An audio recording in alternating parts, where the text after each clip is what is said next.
Pokemon and Yu-Gi-Oh, which is kind of cool.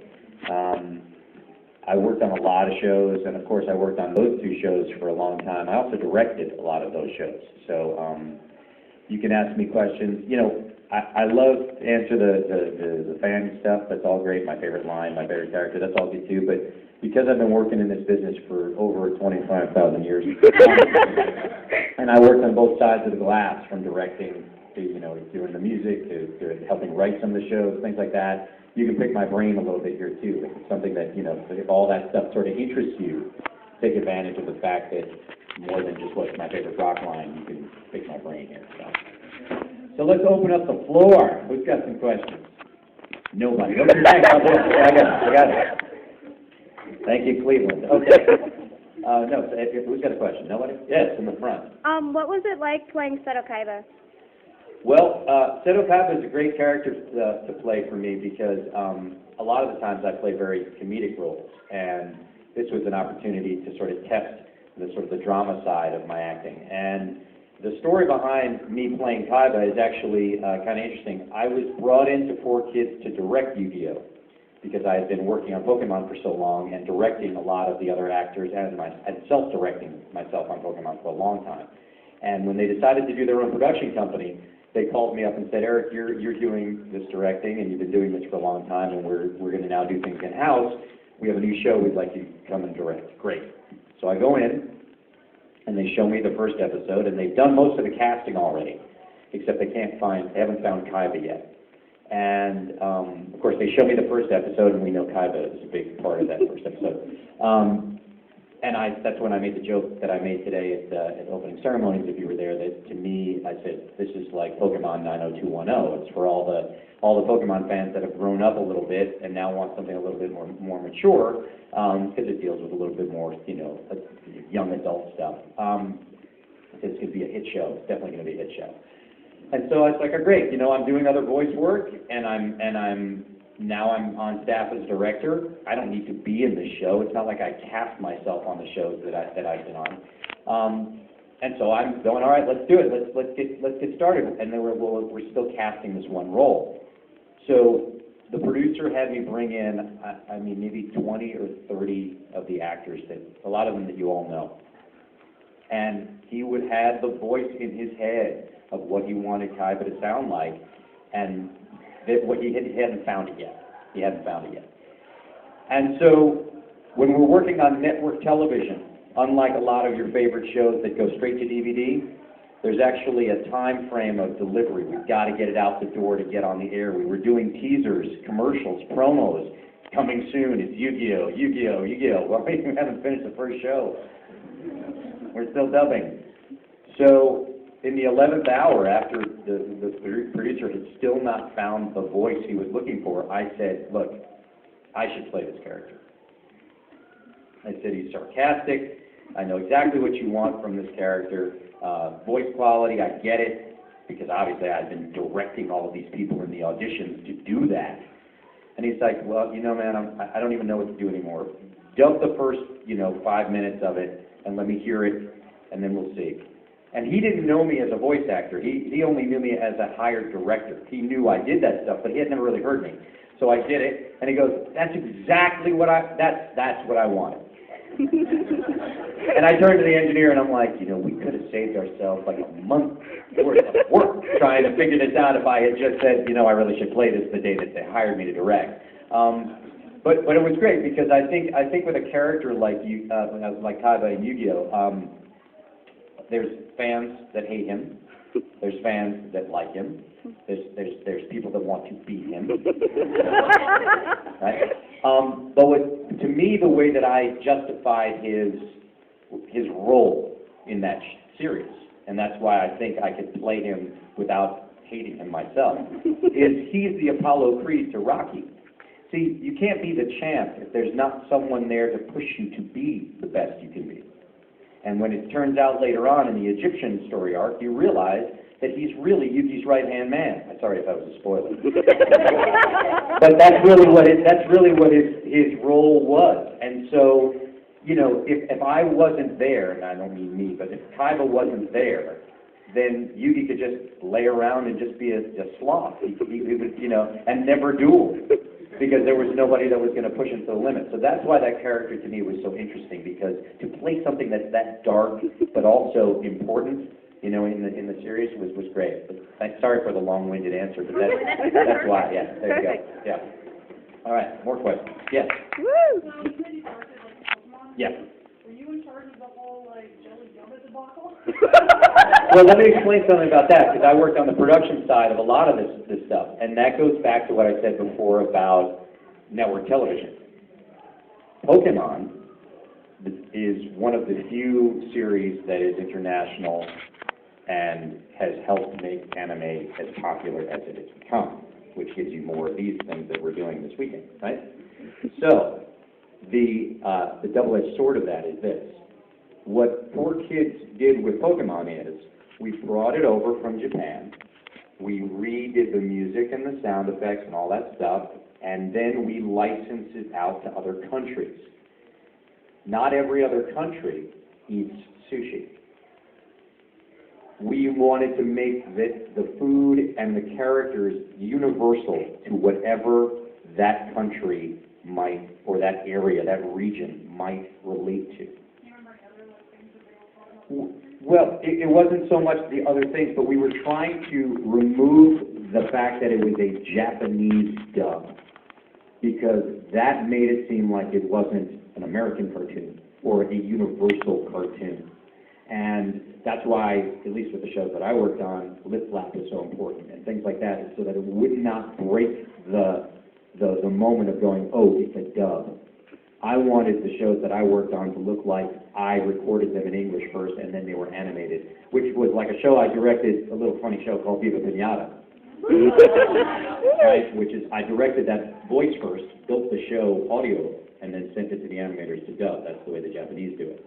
Right, but we wanted to make sure that when we sent these things out, it wasn't sushi, because they were going to go, well, this is a Japanese show. And it's obvious, and that's what's funny about it, is that, Brock is holding up rice balls and calling them jelly donuts, right? So that's kind of why that stuff was there. And that's why also some of the things get removed, because culturally, there are things that are inappropriate for American television, because we, especially Saturday morning cartoons, because we have rules not from the production company, that comes from the network. Every show we ever dubbed and every script we ever wrote had to go through the BS&P of these networks, Fox, WB. That's called Broadcast Standards and Practices. There's someone that works for the network that reads through it, that watches the episode and says, this scene here where the guy gets hit with a hammer, you got to cut that out. Saturday morning, because it's for kids. Cable things, late night, no rules. Straight to DVD, no rules. That's why you guys go, oh, I can't believe they changed it. Yeah, that's why it went on television. That's why it became so popular. That's why other things get produced, because something is that successful. But with that, the double-edged sword is you have to play by their rules. James dressed up in the bikini.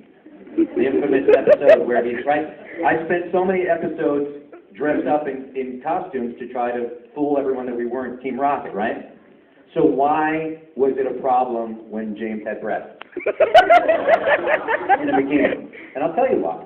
Now, we've all seen movies like Some Like It Hot, which is too old for most of you, Mrs. Doubtfire, things like that, where characters are in drag. The very strict BS&P thought that that was promoting transsexuality, that it was going to influence kids that way. And so we had to remove it. So you remember that, the U.S. rules based on each network, there's a spectrum, but Fox and stuff like that, very conservative. That can't go on the air. But Bugs Bunny, you can have an anvil come and fall on a roadrunner or something like that, right? So if it crosses the line with sexuality and things like that, that's where things like that happen. So things got removed that didn't make any sense. There's an episode where James points a gun at someone's head in the original Pokemon. We had to take that out. What? And also remember that every show, when we buy episodes, we buy a season, like 52 episodes, right? Let's say one of them has too much stuff in it that's inappropriate and we have to remove it. Well, we have to figure out how to fill that time. Or if an episode has 10 minutes worth of footage we have to cut out, We have to reuse cuts to substitute anything we cut out because it has to be the right length. So that's why you see repeated cuts sometimes, because we had to remove a shot where someone had a gun pointed at their head, pop that in. But if it was on DVD, no problem. Yeah. Yeah. Can you say some of your favorite Brock lines? Well, of course, my favorite Brock line has been given to me, because it wasn't my favorite Brock line until everyone asked me for it. I bet you know what it is. I'll just use my trusty frying pan as a drying pan.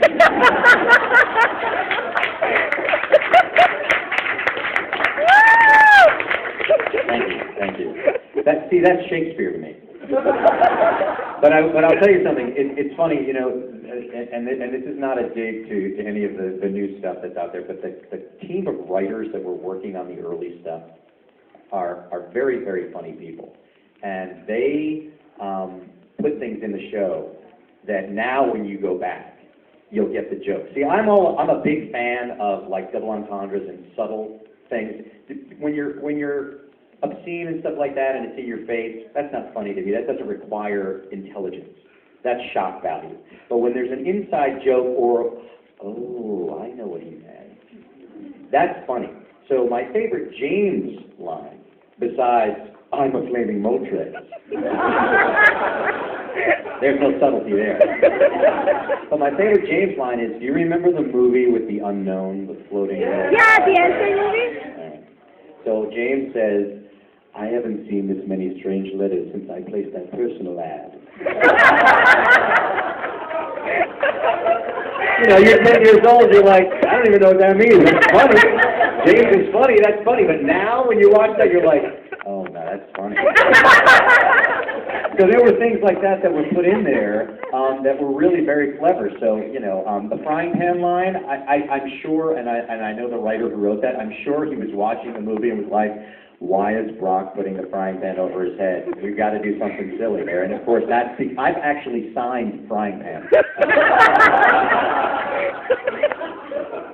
All right. Well, yes, with a big, lovely pink hair. Going back to the whole localizing aspect, Right. and the whole, you know, oh, this is Japanese. Why? Why not, you know, educate the kids to that culture? It's not a matter of educating them. It's making it so that it's very neutral and that it can become their own. I just got back from Australia. I did a couple of cons in Australia where they grew up on my version of those shows because it's English. But if I were to go to Germany, there are the voice actors that did it in German, and that's their version of it. It's so that they make it their own. You don't want to make it any one, because that's not what the show is about. The show is not. It's a Japanese show. Ash, Brock, Misty, those are not Japanese characters. They're not even Japanese. The culture that created it is. But there's nothing about the show, except for some food every once in a while, that is culturally anything. And that's why I think also it is such a universally loved series, is because, and this is a piece about, another piece about the production side. There is a formula to why shows like that work. And when you change the formula, shows like that fail.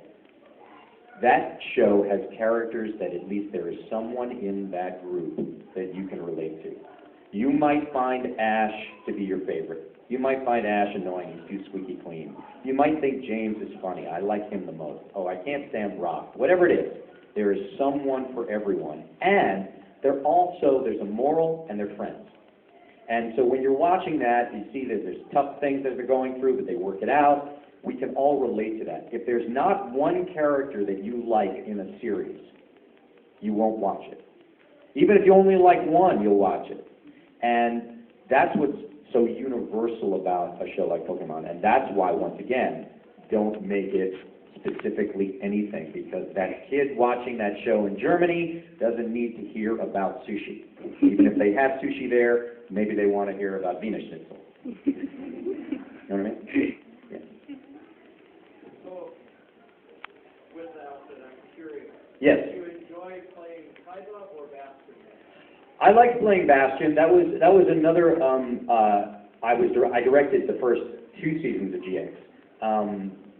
My role at 4Kids was I was senior voice director, so I would start the series and then turn it over to another director and move on to start another series. So I've pretty much directed like first and second seasons of a lot of the shows. And GX was one that I was given, even though I was working on Yu-Gi-Oh! At the time. I was like, really, I got to go do this? But I liked it because it was funny. I also played Ojama Black in that show. Yeah. What was cool about playing Bastion was he was so different than a lot of the characters. I mean, with the accent, but also just the mathematical, approach to it.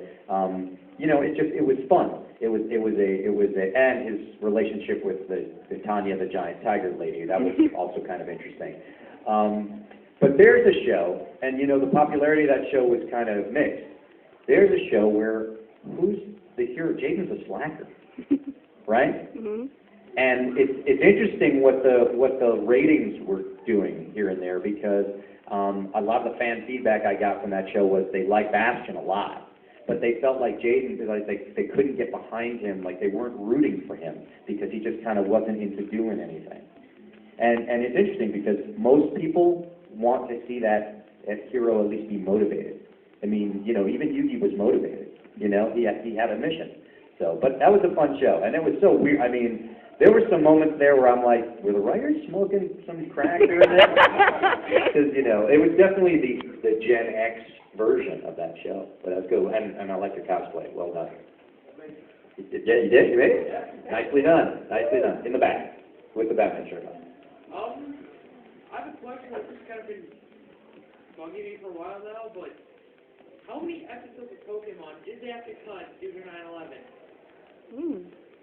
I know we had one or two that had something to do with that. I was actually dubbing in New York when that happened. I was in New York during 9/11. So, and we were at Fort Hill. We watched it. I mean, we were on 23rd Street and 6th Avenue. We watched the first tower get hit on the screen in our lobby, and then we all walked outside, and I watched the other tower go down. So we stopped dubbing. No one believed it was real. When we first were like, there's this news report, it just looks like an accident, whatever, and so we stopped. But I remember there was one or two episodes that dealt with something like that we had to take, that we had to stop. But I don't remember, but I do remember there was some, and there was another show that we were doing that also dealt with that, but then I think we then re-aired them later. Once it sort of, was like, okay, we can address this, even if it was like, 2 months later, at that time, it was okay to do something like that. But you'll find something like that, and I mean, I remember even, there was a movie that was going on that had the promo of it was a Manhattan skyline shot in the teaser, and they had to change that. I mean, so much had to change because of that. So, yeah. In the pink shirt in the second row, yeah. What do you think is the most rewarding thing about doing shows like Yu-Gi-Oh! and Pokemon? The most rewarding thing about doing shows like Yu-Gi-Oh! and Pokemon, well, when you work on as many shows that I've worked on that go nowhere, that are not popular, or might be popular, but there's no, toys and cards to keep them in the public eye. It's very humbling to know that, at least with Pokemon, because I mean, you guys all know Yu-Gi-Oh! But you can say Pokemon to someone who's 5 and someone who's 105, and they're going to know what you're talking about. It's part of pop culture history. And to know that I was part of that, I'm flattered when I get, you're the voice of my childhood. I grew up watching you. And even some very touching moments of, I was having a hard time in school, and I would watch Pokemon, and it would help me through. It's like, that means a lot to an actor, because we don't see you. As a musician, I get to perform in front of an audience, and I get the immediate gratification of they like that song, they don't like that song, whatever. But as a voice actor, I'm in a booth. And the only way I know whether you like what I'm doing or not is fan mail or the ratings, right? So I don't know, unless I go to a convention, how you guys really feel about what we were doing. So to work on something that is that popular and that loved, that's great. I mean, very, very lucky to be part of that. So that's the most rewarding, is that I know that you guys dig it, and that's cool. Yeah. Yes? Well, I kind of had 2 questions. That's all right, but not 3. The first one was, what was it like working for 4 kids? And the second one was not really a Pokemon or Yu-Gi-Oh! Related one, I don't know if I should ask it here or not. I mean, do you want me to? I don't know. Because there was a question about a lesser-known show, but very powerful one. Okay. Called Now and Then, Here and There, and I was wondering if you ever worked on that one at all. I didn't work on that show. There are a lot of shows that I don't remember whether I worked on or not. Sometimes people come up to me and say, hey, did you sign this? I'm like, was I in that? They're like, yeah, dude, you're the main character. And I'm like, right. I remember this. It's a very, very popular time in my career. Sorry. Well, I mean, working for 4 Kids was a great job for me. I mean, I knew what I wanted to do. In 8th grade, I knew I wanted to be a musician, all right? So that was my passion. Then I got a job in a recording studio, and I worked in production for a long time, and I knew that I could not have a job where I went to work and wore a suit and fit into corporate world, but yet 4 Kids was corporate, but I worked on the production side. So we had 2 offices. Uptown was all the guys in suits that did all the marketing and the licensing stuff, and then downtown was all the production people, the graphic artists, the directors, the Avid engineers, all of that stuff, the creative people that do that. And they're still all very good friends of mine. You know, it was a great gig, and I had a lot of I mean, there was a lot of tough things, you know, because there was this tough schedule. I worked on 2 shows a week that I had to get out the door, plus I was dubbing other shows.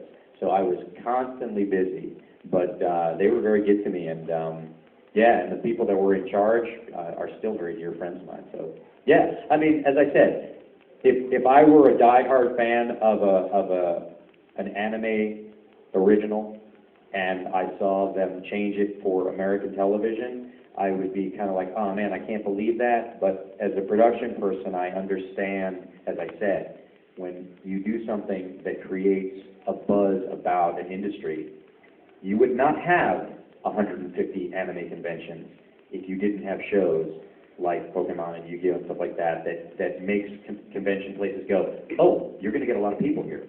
Oh, that's good. We like that. Okay, good. Oh, this will do well for us. I mean, remember, the first Pokemon movie made $80 million in the opening weekend. Wow. Pokemon, yeah. Okay? No, Pokemon. So it was pretty good to work for that company,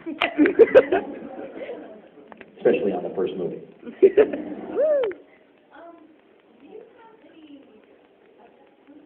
but any feelings about changing anything from the original studio to the English stuff? Like anything like that? You know, a lot of the stuff that we worked on, I was on such a crazy schedule. I never read an episode before I worked on it. I never saw an episode before I worked on it. It was like, here's your next episode, here's your script, here's who you have to book, start working on it tomorrow.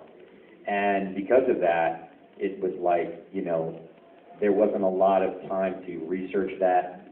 Though, whenever we work on a show, we do something that's called the Bible. Big, giant stack of everything about the show, even stuff that doesn't happen in the show, but so that you understand relationships. It has, you know, the world they come from, even if we never go to that world, just so that we have a reference of all that. And that helps the writers, it helps everybody who's working on it. It also means that I'm sort of like the last line of defense before it gets to the producer to review if there's continuity problems. So I had to read that stuff to be familiar with it. But, you know, I'm not watching the original dub. I mean, I heard it when I was casting to hear the voices that they were using, but I never watched those shows. I might check the Japanese to see, oh, did he keep talking in that off shot? We should go that long too. Or what's going on here? Is there dialogue in this panoramic shot here? Oh, there is. But yeah, I didn't really have a chance to watch that stuff, so I don't have an opinion about that. Sorry. Yes, with the lovely hat.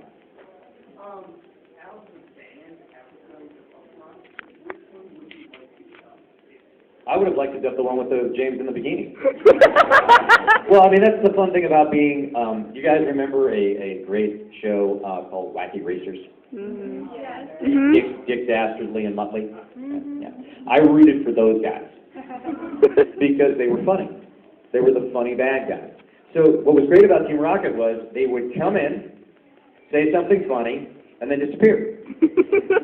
Half the time when I was doing the Team Rocket stuff, I didn't even care what was going on the rest of the episode. My goal was, when I show up, I better be funny, and then disappear. And so, you know, okay, you gotta close that door. Because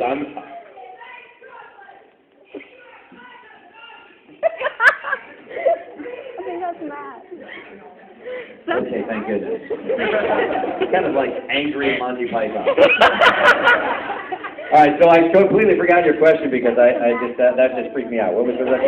That was the Matt, the mechanic. Oh, so being able to play all of the funny, disguises and things like that, that would have been a fun one to do. I mean, I did get to play James as a girl every once in a while, but that would have been a good one because, you guys all do remember the great Professor Oak episode where I do the game show as James dressed as Professor Oak? Woo!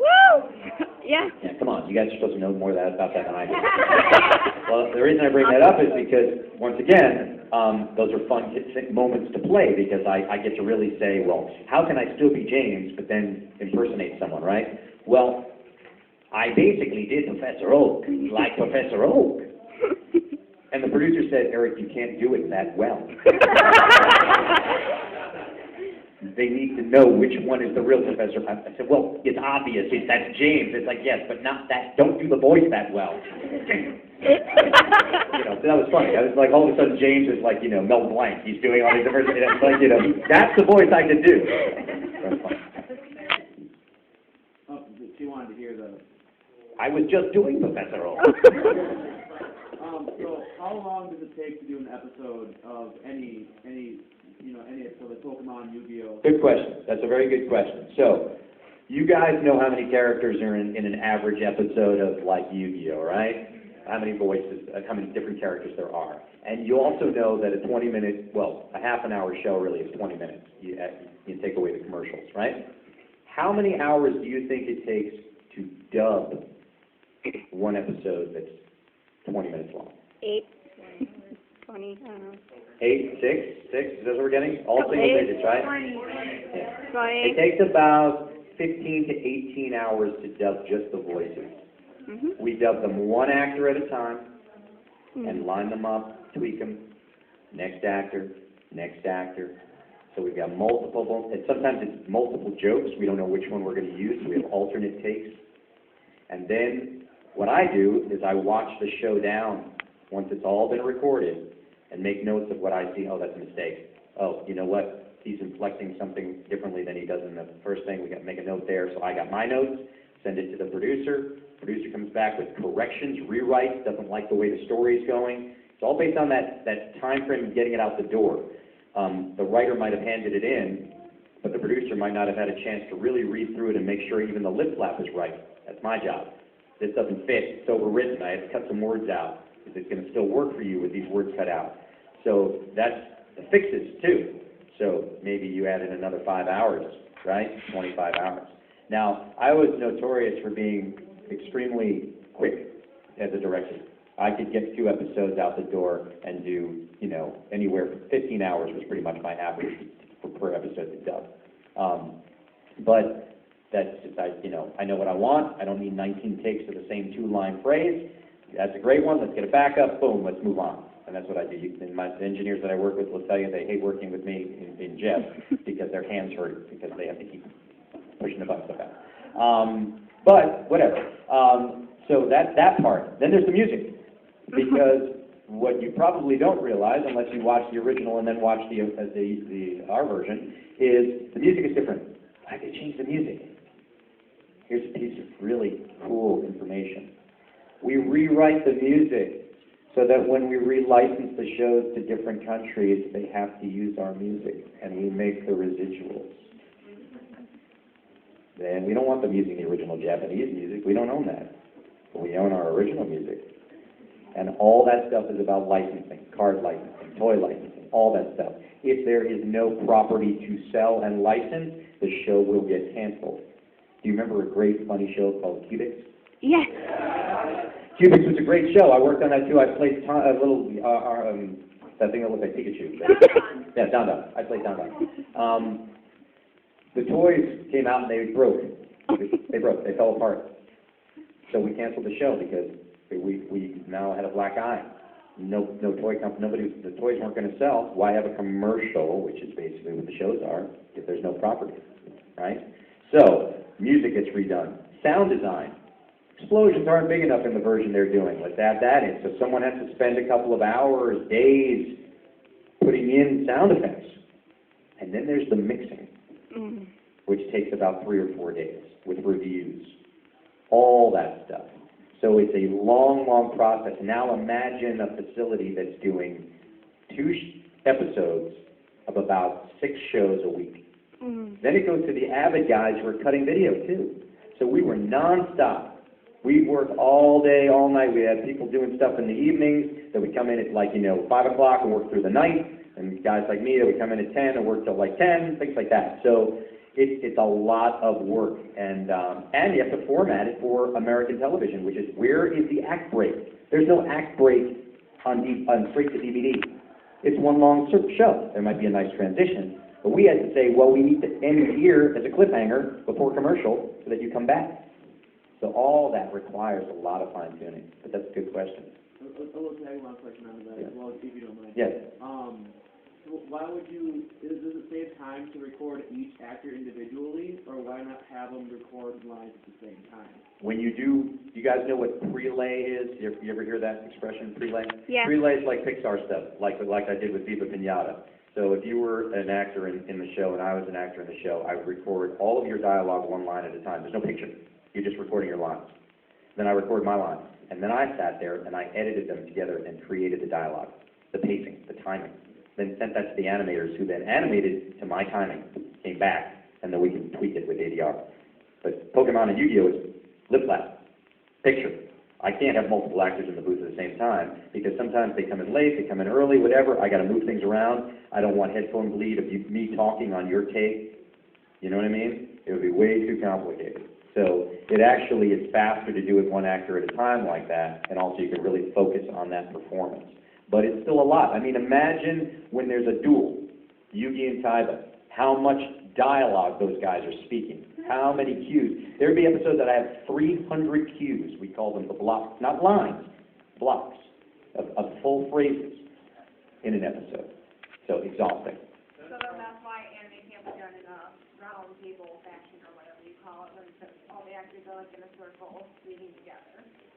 But they record prelay that way, right? Right. They're not doing the lip lock. Right. That's like what we did with Turtles. We had the 4 turtles in the booth at the same time, and they did scenes together. But the incidental characters recorded individually. Yes. When you're scripting out like all those episodes, how do you handle like the work faster, get scripting the work effective? Good question. So I've dubbed sick. I've had actors dub sick. Sometimes they don't care. It has to be done. If you really lose your voice or you sound congested, we can do a little bit of EQ. You might even hear some episodes where there's stuff like, we sound stuffy because of that time pressure of delivery. Sometimes, it's one of those things where you don't want to let someone know there's actually slack, right, in production. You don't want to say, we can deliver this next week, it's all right. So as a director, if I knew the behind-the-scenes information of, you know what, if we can't get her in this week because she doesn't have a voice, I still have another week. So let's see how she feels next week, and then I'll just have to cram at the end of the week. But you don't want to tell the actor that, you don't want to tell the staff that, because then everyone will take that extra week to get the thing out the door. Because you also want the slack of, the master didn't get sent to, oh no, it didn't get there, or oh, we forgot to put the music in. You want the back end slack too, right? So that's what's happened. And sometimes people have been out of town. And this goes to anyone who thinks that they're irreplaceable is replaceable. Most of the male actors that I worked with, we all can do each other's voices to a degree. So I've jumped in the booth and replaced a line that might have been a mistake. Other guys have come in and replaced lines for me for other actors. So we can all fake it a little bit. So we've done that when we're really in a jam. If they like, oh, he's out of the country this week. Well, those 4 words, we changed the name of that card. So I gotta go, Kaiba, you know? You know, I gotta jump in and be Dan Green, you know what I mean? It's like, we all do that stuff, yeah. Who hasn't asked the question? Yes? Well, I've heard that you do not repeat any of the abridged lines, like Right, through the rules. exactly. I never really heard the reason why you don't do that. It's not really that complicated a reason. I love parody. I think it's great. I think satire is great. It just got kind of old. I think that if he's that talented and that funny, he really should do his own thing. And also, the company that I work for doesn't like him and doesn't like what he does because he uses the real logos and the real things which he doesn't have permission to do. So, and this goes to another thing that I like to say to the convention people. I love the fact that you love what we do, but you guys all love this genre, right? How many of you are artists? Raise your hand. How many of you guys do some audio engineering? Okay, how many of you guys do some video stuff? Right. How about writers? Are there any creative writers in here? Okay, so here is your networking situation. You all love the same stuff. So the people sitting next to you could be that person who has a great new idea. They might be a great writer, but they don't want to be a voice actor, they don't want to be a director, but they might be a graphic artist. Someone else might be a musician that wants to score. So you know, score a cartoon. So you guys should be talking to each other and using the interest that you have and the creativity you have to do something of your own. So when I see that parody kind of stuff, and also just, it's like when Adam Sandler did Opera Man. Enough. After the 16th time, I'm not laughing anymore. So use that creativity and that talent to do your own thing. So that's why. And, you know, I just picture him dubbing in his mother's basement where I was working on TV shows for years, and, dude, I bought 2 houses with that. So, you know, lay off a Kaiba. You know what I mean? Yes. He is actually now going to be your official anime. That's good, but that's good for him. And like I said, I don't dislike him and I don't dislike that, and I don't want to dwell on this. My point is, if you have the ability, do your own thing. Really, be creative. I mean, obviously he can do stuff, and he can do voices. So go make up your own cartoon and make a success of that, instead of keep getting sued by Konami. Yeah. All right, going back to the voices, when I was watching Yu-Gi-Oh! A while back, I noticed that Mokuba's voice kept changing. Do you know why that was? I kept always wondering that. I don't... Well, there were 2 actresses that played mine. I know that. And I think Mokuba had... I think there was a time when they changed actors on that as well. I think that's what happened. You know, it's interesting, when we're developing characters, the voice qualities are going, the range, the drama, it keeps shifting.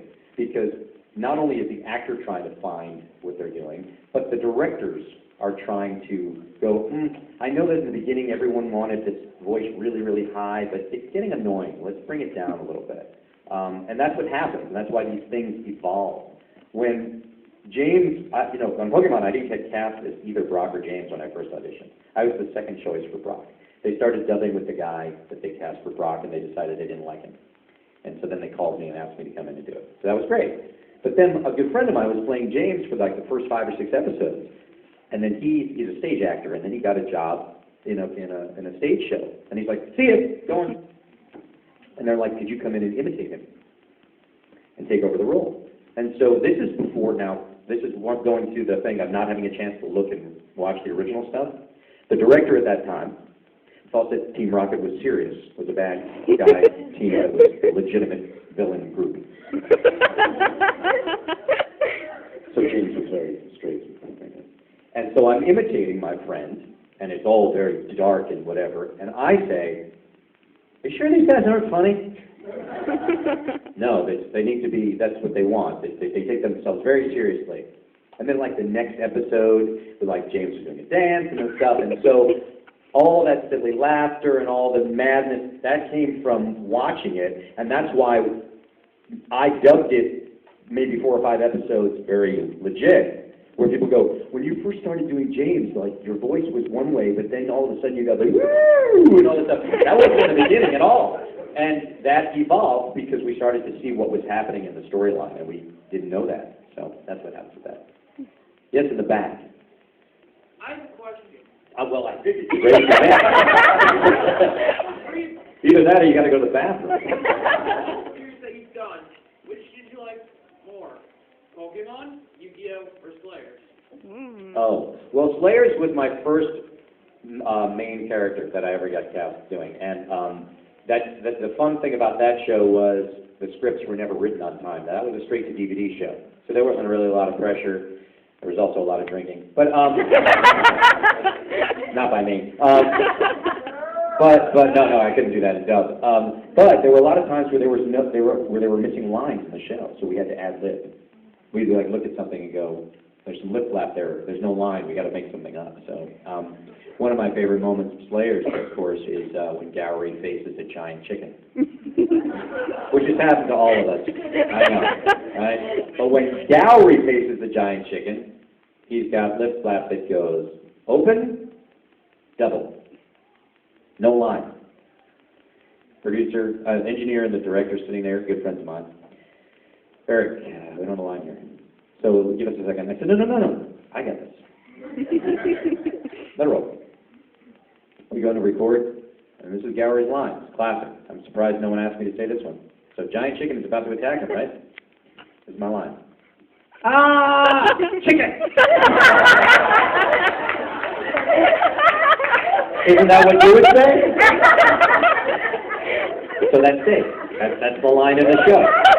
So that was fun, because with shows like that, where there is no BS&P, there is no final sort of like, we need to change these lines, it is what it is. And that's why that's truly an anime dub. But no, I mean, Pokemon was such a success. I mean, I'm so thankful to work on that show. I enjoyed Yu-Gi-Oh! Because I was also behind helping create that, launching that show. But every role is interesting to me. Even Pecky Pudgeon on Viva Pinata, getting to play Joe Pesci was fun. I mean, I enjoy dubbing. I enjoy the voice work. It's work, but it's better than, I guess, digging a ditch, unless you dig a ditch, and if you dig a ditch, that's good. All right, we got a couple more minutes. Who hasn't asked me a question? Yes, and a lovely pink outfit, yes.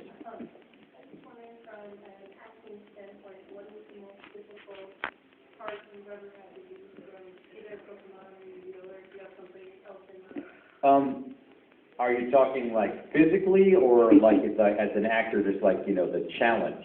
Because physically, when we started working on Dinosaur King, which is basically a Pokemon template, right? Even the bad guys are basically Team Rocket. And the same production team wanted me to work on it as an actor, which was very nice of them to say.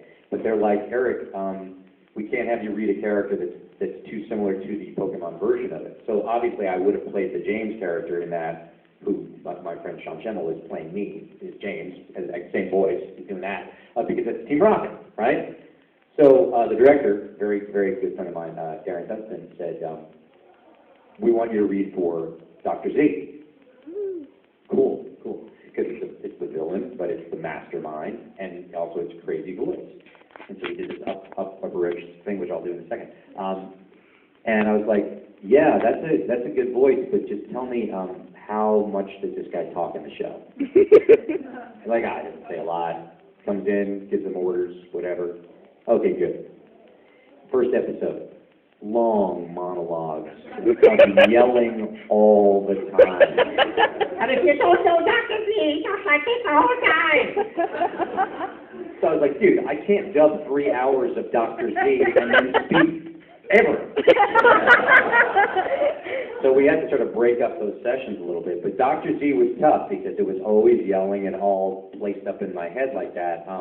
Whereas, when I do push, that's easy. Everyone thinks that hurts. But but it doesn't. It hurts to do the upper register thing. So yes, Dr. Z was the most physically straining. I'd be exhausted after those sessions. You know, working up a sweat, like, you know, seriously, it'd just be like, can I take a break now? You know? Yes, in the corner, yes. No, you're in a corner. I noticed that a lot of actors tend to forget, and they tend to forget about certain things that they worked on. I hate to sound nitpicky, but why is that? Well, a lot of times it's not a recurring role, so we come in, we do it, and we go. It's also, I think it comes, for me, it comes down to also the audition process. See, there's days or there's weeks where I would go out on auditions and I'd have maybe 5 or 6 auditions a day or something like that, right? Something crazy. If I spent the time adding up what my potential earning could be if I booked all of those things that week, I would, and then obviously didn't get them all, I'd be crushed every week. So I learned to just do them and forget them. I'd come home and my wife would say, so what'd you do today? I was like, I read for some bank thing, and then there was this funny, I was a cow, and I just wouldn't remember because I put it out of my mind. And then like 2 weeks later, I'd get a call from like my agent going, yeah, you booked that cow thing. That what? What was it? Yeah, it's a cow thing. It's for Burger King. You're doing it. I was like, oh, so, you know, you forget it. So you move on, unless it's, and if it's a recurring role, obviously, you know, you remember those things. But there have been one-off episodes and things like that, or you know, a funny little 5-line thing that you just forget. That's just what happens, you know. I mean, it's a lot of different things going on in all those characters and all those shows, and that's why when you guys hand me things to sign, I'm always like, oh, right. Sometimes I even have to read. Someone asked me the other day. They said, "So wait, you did some of the Pokemon themselves?" And I'm like, "Yeah, you know, I was Squirtle." And they're like, "Really, you were Squirtle? Which other ones did you do?" And so I have in my phone the 25 Pokemon that I did, and I copied it and pasted it in a text and said, "These." And he wrote back, "I deserve that." But seriously, you'd ask me now, I'd have to read the thing and just go through the list, and you'd be like, oh, but I couldn't give you 10. I wouldn't remember something. Yes? Do you like mudkits? You know, there's not a lot of Pokemon that I don't like. I don't like Wobbuffet. To me, that was just like, you know, we already had funny stuff going on. You should keep breaking up the mood. You know, that was annoying. Mr. Mime freaks me out. So I don't quite understand that whole thing. Jigglypuff. Oh. Yeah, I mean, cute, but you know, just everyone falling asleep. That's kind of weird. So, mostly, I like the. I mean, you know, I like most of them. There's not, but Mr. Mime is the one that freaks me out. Someone gave me a Mr. Mime little action figure, and I had to put it in a box. I have a fear of clowns. Yeah, you hit him.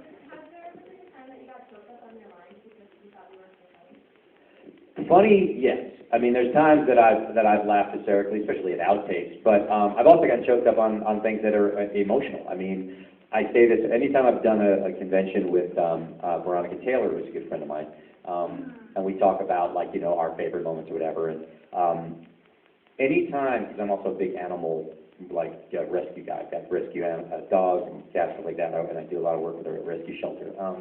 So anytime Pikachu was hurt, it was like a dog being hurt or whatever, and it was like, those would be like tough moments, and I'd be like, I need a moment, I need a second. They're like, it's a cartoon, man. I'm like, I need a moment. You know, but seriously, I mean, because when you're, that's an acting thing, you know, there's all different schools of how you approach those things, whether method acting, stuff like that. But for me, it's all about relating to what you know, and also being very open and vulnerable in that situation. And that relationship between director and actor is, director looks good if they make you look good. Actor needs to trust director to be clay, to be molded. So in those kinds of moments, if there's drama or there's sadness or whatever, you can't have that wall up. You have to be vulnerable. So it's going to affect you. If you're truly immersed in the character, it's going to affect you. Now, some people, there are great actors that just shut that stuff off and still can do that. I get affected by it because I use the moment that I know, like someone hurting a dog. I see that, that's what I'm going to use, and that might be a real life experience, So I need a moment. You know what I mean? Yeah. Good, yeah. As you're working Pokemon, Yu-Gi-Oh! Inspired, how has it influenced your musical career? No, it's funny, you know, I was a singer-songwriter a long time before I was a voice actor, and they're very different. I mean, I'm like an American rock and roll, original rock and roll singer-songwriter, very like Tom Petty, Springsteen kind of stuff, right? And then the cartoon stuff is that world. But what's neat is, and that's why I love playing for the anime fans, is the anime fans have supported a lot of my music stuff.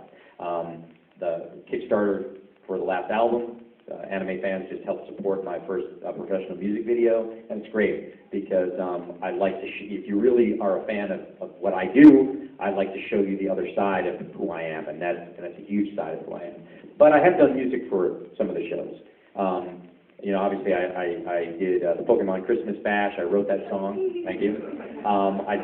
It's Time to Duel on the Yu-Gi-Oh! Album. You know, I wrote that too and produced that, which is the best song on that album. But I mean, like I've done that, but and I've sung to Perfect Girls, right, and Double Trouble and stuff like that. But I always felt like there's, you know, and I like the nerd rock stuff, and I like that stuff. I'm a gamer geek, just so you know. I mean, I can tell you right now, every Wednesday night I play Xbox Live with the same 4 guys for the last 8 years. Woo! Okay? I have my original Atari 2600 with 52 games in a box. Okay? I've got all that stuff. I'm a geek like you guys are too. Just I'm not as much of an anime geek. You would think I would be. I'm much more of a gamer geek. But I like to keep the two worlds separate, which is why I've never done on-camera acting. I always wanted you, if you saw me on stage, not to go, hey, that isn't that the Tiny Bowl guy? It's one thing to say it's Brock singing songs, or it's who knew Kaiba could play rock and roll. That's one thing. But I like to keep the two worlds separate, even though it's all about entertainment. So, all right, I got 1 minute, and then I got to turn the room over. So let's make it. I guess Jim.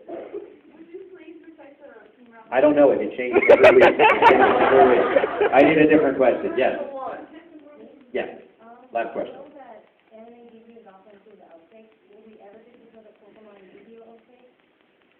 This is a good question. It's going to be the last one, and this is what I'll leave you with. Our engineer at that studio would take all of our outtakes and save them onto alt tracks. And what was funny was, at the end of the year, he would mix them to music for our Christmas party. And I used to do a lot of the promos for 4Kids, coming up next, on the next, you know, whatever, right? So I did a lot of them, so I had a lot of outtakes. And he would, on a CD, you know, you have IDs, 1, 2, right? Each ID was a different curse word that we all use. So use your imagination. So it was all the actors cut together to nice Christmas music, saying all of these ridiculously outrageous outtakes. I think when we're all no longer in the business, that will be released. And that goes back to your question, as funny as Abridged is, there's nothing funnier than hearing the real actors say that. All right, thank you very much. I'll be down at my table. If you don't see something on the schedule that says I'm doing something, I'm usually always at my little table in the vendors area. I got my CDs, I got things that I sign, all that sort of stuff. Come say hey. Thank